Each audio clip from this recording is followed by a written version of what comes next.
Hey guys, welcome back to another video. My name is Siddharth Naya and you're watching That Car Guy.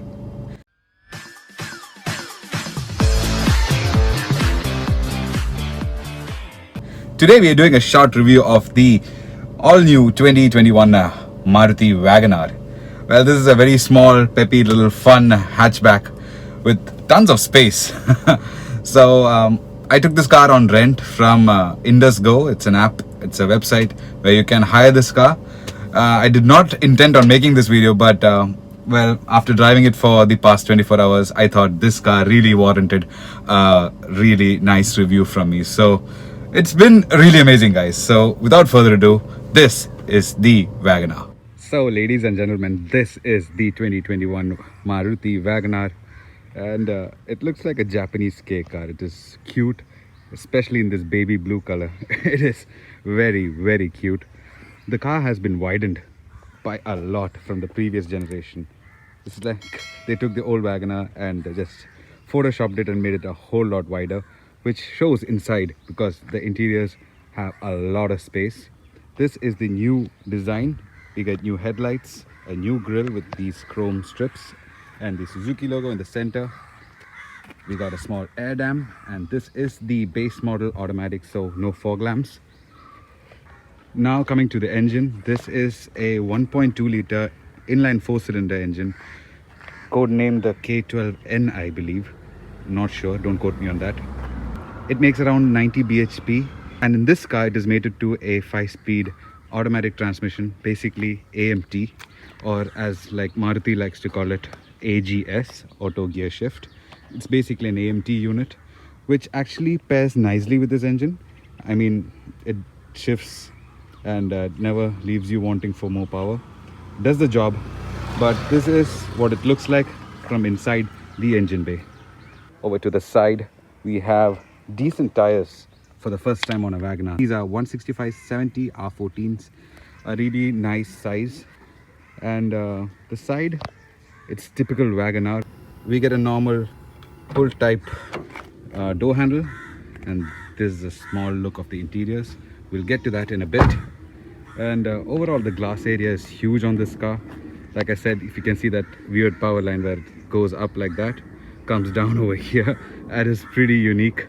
And the wheel arches, these are strange because normally what manufacturers do, they extend the wheel arches. In this car, the wheel arches they're concaved.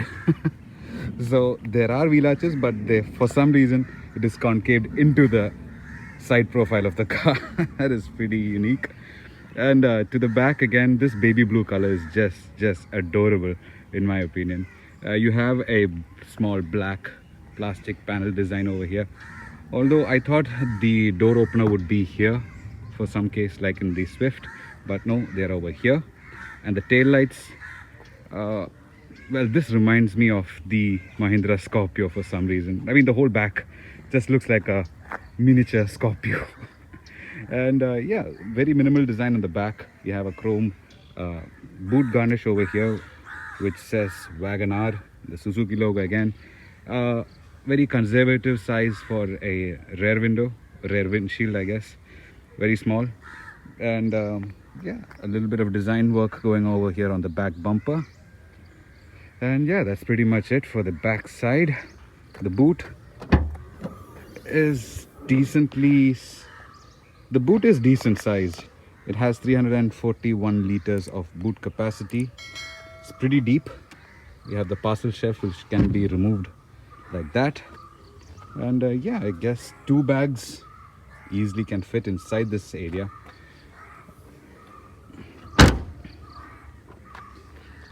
And yeah, overall this is a fun little city car.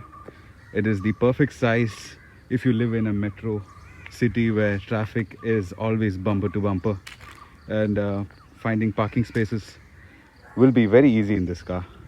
And overall this just has a fun little sporty, energetic, a happy vibe in general to this car. It is really, really nice. Now coming to the interiors, it is a very spacious design. Like I said, there is no lack of space anywhere in this cabin. This does not feel like a Wagoner. This feels more like a Swift in terms of space. but the dashboard design is very clean, very nicely laid out.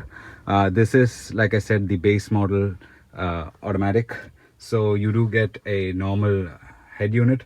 On the higher trims you do get a full touchscreen audio system, but in this trim this is what we get. And this is the key, a normal twist key. Basically foot on the brake and she comes to life.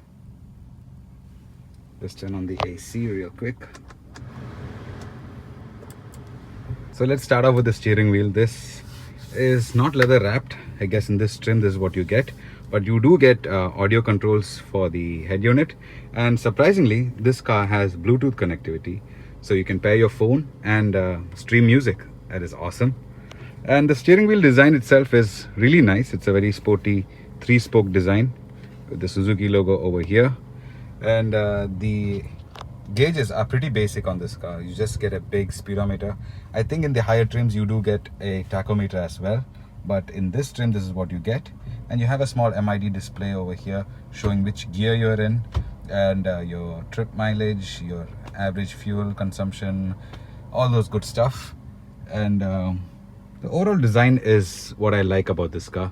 This black and white finish is really something. Although plastic quality is on the cheaper side, it's all hard plastics everywhere, but that's what you expect from a car of this price category. And same goes for the doors, all hard plastics, but the design is pretty unique. I mean, there's a line over here, there's an armrest over here, but no padding. I really wish they had a little bit of padding material somewhere in this car, but no. All 4 windows are power operated, so that is a plus. You do get a small glove box over here, 2 airbags on this car. That is pretty nice. You have you got one here for the driver and one for the passenger. And again, this gearbox is pretty nice to use in the city. Basically down for drive, up for neutral, and to the right and up is reverse. And this car does have parking sensors, so that is a big plus. You do get a power socket over here, and you get aux connectivity and a USB port for your music system as well. So that is pretty good in terms of specifications for a base model trim. Keep in mind guys, this is the base model trim, so the higher trims do get a lot more goodies. Now the back seat is really surprising on this car, because like I said, in the front there's no lack of space. It's just wide. The car is really wide, and knee room is also very generous on this car. I mean, yeah, they have scooped out every inch of interior space on this car. And like I said, the glass area and all is huge all around, so you do get a big field of visibility all around you, and you don't feel cooped up or you don't feel claustrophobic in this car whatsoever. It is just a very airy, light, spacious place to be. I know it's a cliche, but it's a very nice place to be in generally. And the seat quality is also really good. This has aftermarket seat covers. Normally you get fabric seats, but this pseudo leather treatment is kind of good. And yeah, there's nothing much in the back. Like, you do get power windows, and that's pretty much it. The door card design, again, same like in the front, all hard materials, but the design is pretty average. And over to the back you get a parcel shelf, so you can keep handbags, small items, no problemo. And it is actually a little deep, it's not that shallow, so things won't fly around. The fuel mileage of this car, well, Maruti claims is basically around 24 kilometers per liter. I doubt it, but you should theoretically get around 18 to 20 if you have a very light foot, or unlike me, if you have a really hard foot, well, expect anywhere between 10 and 15. That is from personal experience, not this car though. But that's what I normally know, what petrol engines with a 1.2 liter mated to an automatic will return. But if you are very careful and if you feather the throttle, you should get theoretically around 20 or 18. And that's for the mileage. This engine is very silky smooth. Like I said, this is a 1.2 liter 4-cylinder engine, so none of that 3-cylinder clatter. The engine is very refined, very smooth, very silent, so it gives you a very positive feel. when you're driving a 3-cylinder engine, you know in the back of your mind that, well, my car is handicapped. But no, none of that bullshit here. This car, well, it has a proper 4-cylinder engine, and it shows. Out on the highway you won't struggle to gain speed with the flow of traffic. So you're always in power band. You can always shift manually if you want, or you can get the manual and well, you can use the clutch. But this combination is the best with this engine. This AGS transmission is effortless in the city, and overall it just works with the whole WagonR vibe. I mean, this car, I cannot even imagine this car without the automatic. So that is a main plus. And for pricing, well, this car starts at around 5.4 lakhs and goes all the way to 7.2 lakhs. That is from the base model manual and all the way to the full option, the highest spec automatic. And there is a CNG version too. I'm not very sure on the pricing, but you can get a WagonR with CNG, and that should return huge mileage numbers. So if you want to consider that, well, there is an option. So guys, that was it. That was the review of the 2021 Maruti WagonR. Well, I hope you guys got some bit of information from this video.